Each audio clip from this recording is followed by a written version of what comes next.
સુરતના લિંબાયત પોલીસની ટીમે વાહન ચોરીના ગુનાનો ભેદ ઉકેલતા એક ગેંગનો પર્દાફાશ કર્યો છે.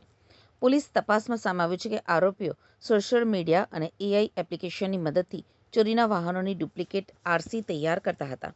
ત્યારબાદ નકલી દસ્તાવેજોના આધારે ચોરીના વાહનોને કાયદેસર વાહન તરીકે રજૂ કરી ગ્રાહકોને વેચાણ કરવામાં આવતું. પોલીસે 2 આરોપીઓને ઝડપી પાડી તેમની પાસેથી કુલ 12 ચોરીના વાહનો કબજે કર્યા છે. પોલીસની કાર્યવાહીથી લિંબાયત, ગોડાદરા, સારોલી, પૂણા અને ઉધના વિસ્તારમાં નોંધાયેલા કુલ 12 વાહન ચોરીના ગુનાનો ભેદ ઉકેલાયો છે. પોલીસે રૂપિયા 4.95 લાખની કિંમતના વાહનો ઉપરાંત 2 મોબાઈલ ફોન પણ કબજે કર્યા છે. કબજે કરેલા વાહનોમાં યામાહા, હોન્ડા, સુઝુકી, હીરો અને ટીવીએસ સહિતની વિવિધ કંપનીની બાઇકોનો સમાવેશ થાય છે. પોલીસે સમગ્ર મામલે વધુ તપાસ હાથ ધરી છે અને ગેંગ સાથે સંકળાયેલા અન્ય લોકો અંગે પણ તપાસ શરૂ કરી છે. પોલીસે લોકોને અપીલ કરી છે કે જૂનું વાહન ખરીદતા પહેલા વાહનની આરસી, માલિકી અને આરટીઓની વિગતોની સંપૂર્ણ ચકાસણી કર્યા બાદ જ લિંબાયત પોલીસ સ્ટેશનમાં પીઆઈ શ્રી ડીડી ચૌહાણ અને એમની જે ટીમ છે જેમાં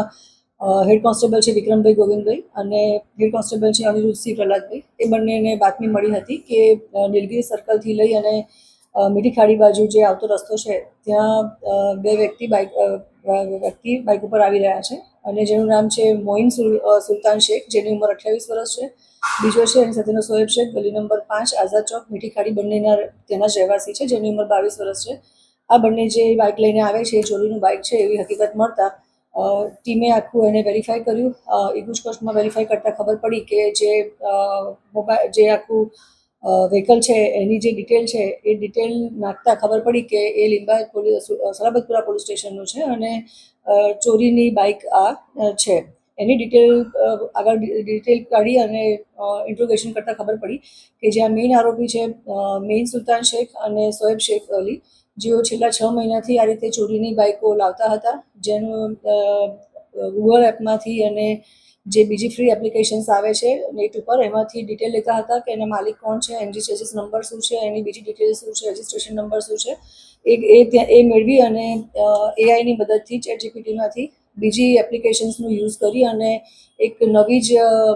આરસી બુક બનાવતા હતા, જેમાં નવા જ એના માલિકનું નામ, રજિસ્ટ્રેશન નંબર, રજિસ્ટર નંબર બધું નાખી અને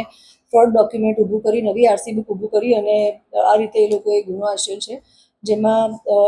જેટલું અમારું ઇન્ટ્રોગેશન થયું છે એમાં અમારી પાસે 11 જેટલી બાઇકો અમે લોકોએ રિકવર કરી છે, જેમાં લિંબાયત પોલીસ સ્ટેશનના 3 બાઇક એ લોકોએ ચોરી કર્યા છે, ગોડાદરાના 4 બાઇક ચોરી કર્યા છે, સારોલીના 3 છે, પૂણા પોલીસ સ્ટેશનનો 1 છે અને ઉધનાના 1 બાઇક ચોરી કરી છે. એમ કરીને છેલ્લા 6 મહિનામાં એ લોકોએ 11 બાઇક ચોરી કરી છે. ચોરી કરી આ રીતે એઆઈ જનરેટેડ એપ્સનો ઉપયોગ કરી અને ખોટી આરસી બુક બનાવી અને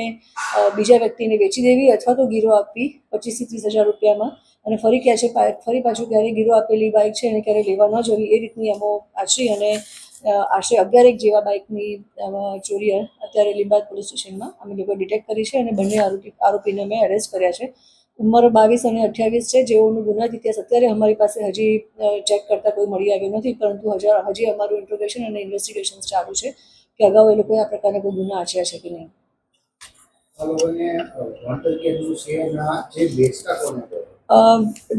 એ લોકો જેને જરૂરિયાત, પોતે મજૂરી કરે છે, એ લોકોનું એવું કોઈ હાયર એજ્યુકેશન નથી અને જેને જરૂરિયાત હોય, આજુબાજુના વિસ્તારમાં હોય અથવા તો પોતાના ઓળખીતા હોય અને એમને ગીરોમાં આ રીતે બાઇક આપતા હતા અને 25-30 હજારમાં કોઈ પણ વ્યક્તિ બાઇક ગીરોમાં આપે છે અને પાછળથી પૂછવા નથી આવતું તો ક્યારેય કોઈ વ્યક્તિ એને પાછું આપતું પણ નથી અને આ લોકો પણ એને પાછું લેવા માટે જતા નહોતા. અત્યાર પૂરતા અમારી પાસે જે આખી ઘટના સામે આવી છે અને આટલી 11 બાઇક ચોરી ડિટેક્ટ કરી છે, એમાં 2 જ વ્યક્તિ સામે છે. હજી અમારી ઇન્વેસ્ટિગેશન્સ ચાલુ છે, જો બીજા નવા વ્યક્તિ એમાં ઇન્વોલ્વ છે તો તપાસ ચાલુ છે અને અમે એ લોકોને પણ એરેસ્ટ કરીશું.